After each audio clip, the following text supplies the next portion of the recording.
আসসালামু আলাইকুম।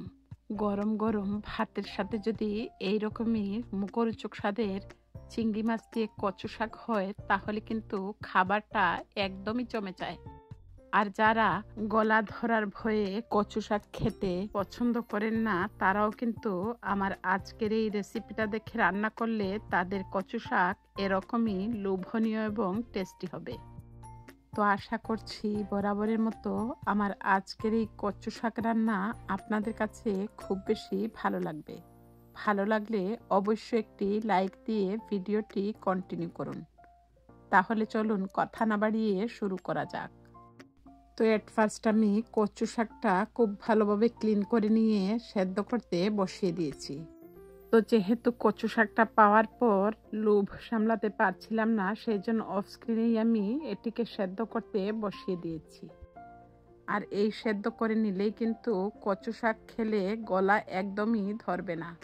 তারপর আমি একটি ঝাঁঝরিতে কচু শাকের পানিটাকে ঝরিয়ে নিচ্ছি। তো দেখুন আস্তে আস্তে পানিটাকে ঝরতে রেখে দিয়ে আমি হাফ এন আওয়ারের জন্য এগুলোকে ঠান্ডা করে নিব। তো আপনারা যদি সংরক্ষণ করতে চান এই পর্যায়ে পানিটাকে ঝরিয়ে নিয়ে জিপলক ব্যাগ অথবা এয়ারটাইট বক্সে উঠিয়ে রেখে সংরক্ষণ করতে পারবেন। তো যেহেতু আমার তরসই ছিল না সেজন্য আমি হাফ কাপের মতো তেলের মধ্যে প্রথমে হলুদ দিয়ে দিলাম হাফ চা চামচ এবং লবণ দিয়ে দিলাম আবারও হাফ চা চামচের মতো। প্রথমে আমি চিংড়ি মাছগুলোকে ভেজে নিচ্ছি। আর অবশ্যই চিংড়ি মাছগুলোকে ভেজে নেবেন, এতে করে সুন্দর একটি কালার আসার পাশাপাশি মাছের মধ্যে যে আষ্টে গন্ধ থাকে সেটি কিন্তু থাকবে না। তো মিডিয়াম আছে 3 থেকে 4 মিনিটের মতো চিংড়ি মাছগুলোকে ভেজে নিয়েছি। তারপর আমি তেলটা ঝরিয়ে বাটিতে উঠিয়ে নিচ্ছি। আর খুব বেশি ভাজতে যাবেন না, এতে করে চিংড়ি মাছগুলো শক্ত হয়ে যাবে। তো মাছগুলোকে উঠিয়ে নিয়ে একই প্যানের মধ্যে আমি কচু শাকটা রান্না করে নিব। তো সেজন্য আমি অফ স্ক্রিনে আবারও 1 টেবিল চামচের মতো তেল দিয়ে দিয়েছিলাম। তো তেলটা যখন গরম হয়ে গেছে অ্যাড করে দিলাম 1/4 কাপ পেঁয়াজ পেস্ট। যেহেতু কচুর পরিমাণটা কম সেই অনুপাতে আমি পেঁয়াজ পেস্টটা অ্যাড করে দিয়েছি। দিয়ে দিচ্ছি রসুন পেস্ট 1 চা চামচের মতো।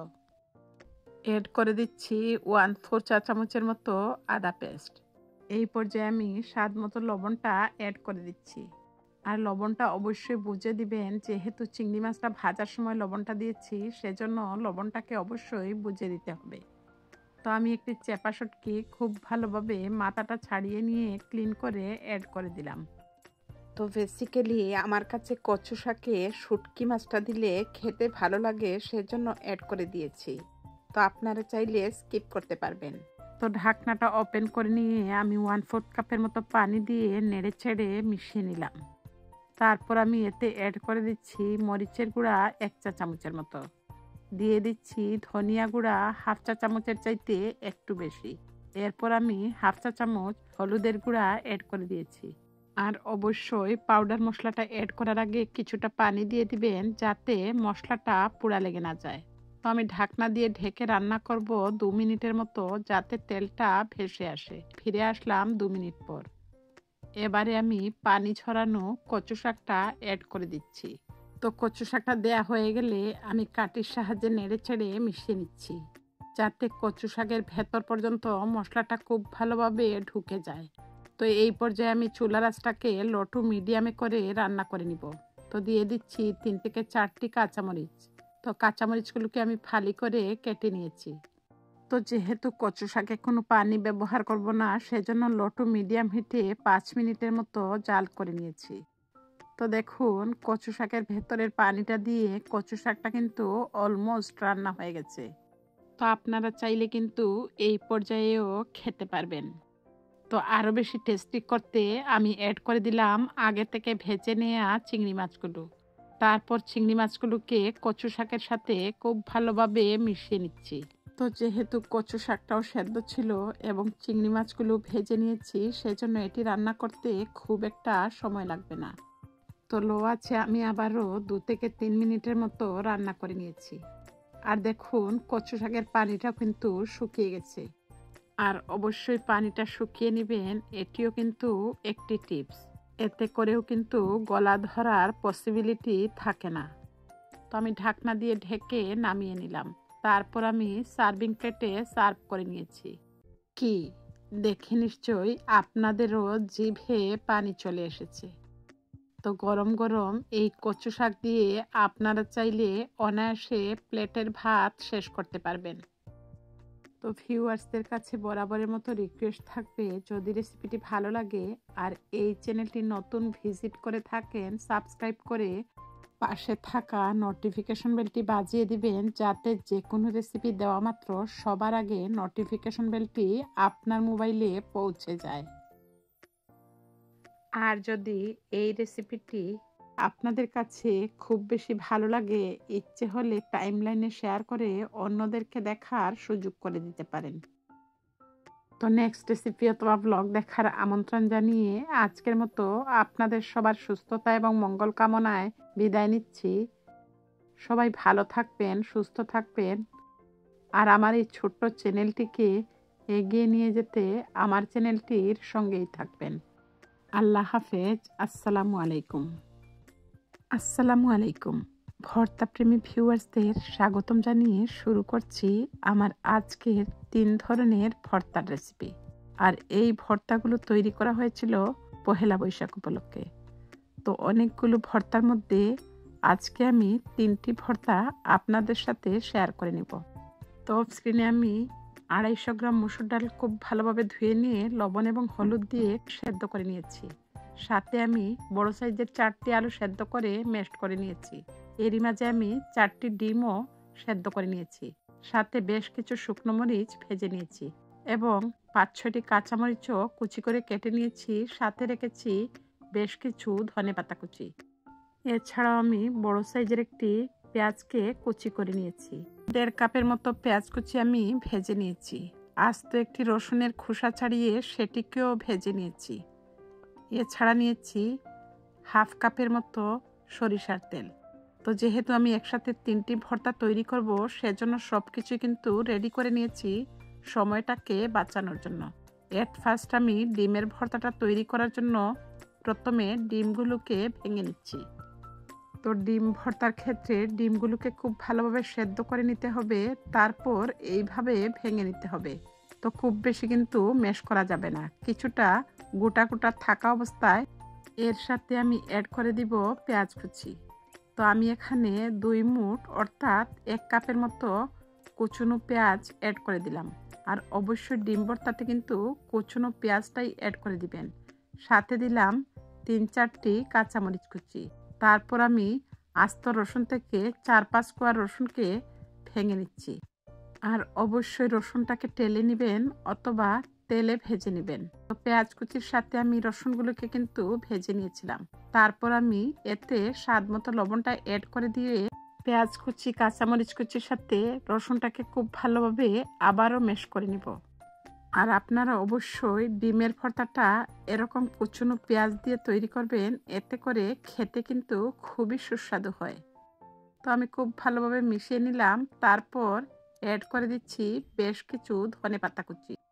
তারপর আমি আলতো হাতে খুব ভালোভাবে মাখিয়ে নিচ্ছি, যাতে ডিম এবং ধনেপাতাটা একদম খুব বেশি ভেঙে না যায়। সবশেষে আমি এতে অ্যাড করে দিচ্ছি সরিষার তেল। আর যে কোনো ভর্তাতে কিন্তু সরিষার তেলটা অবশ্যই দেওয়ার চেষ্টা করবেন, তাহলে কিন্তু ভর্তাটা খেতে খুব বেশি সুস্বাদু হয়। তো মুখরোচক স্বাদের ডিমের ভর্তাটা কিন্তু অলমোস্ট তৈরি হয়ে গেছে।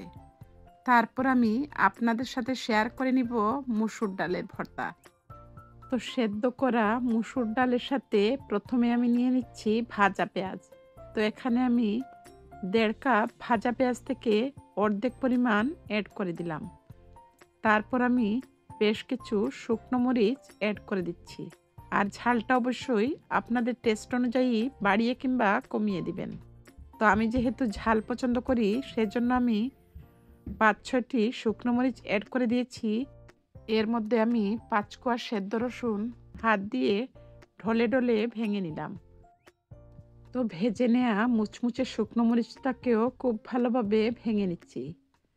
তারপর আমি স্বাদ মতো লবণটা অ্যাড করে দিব।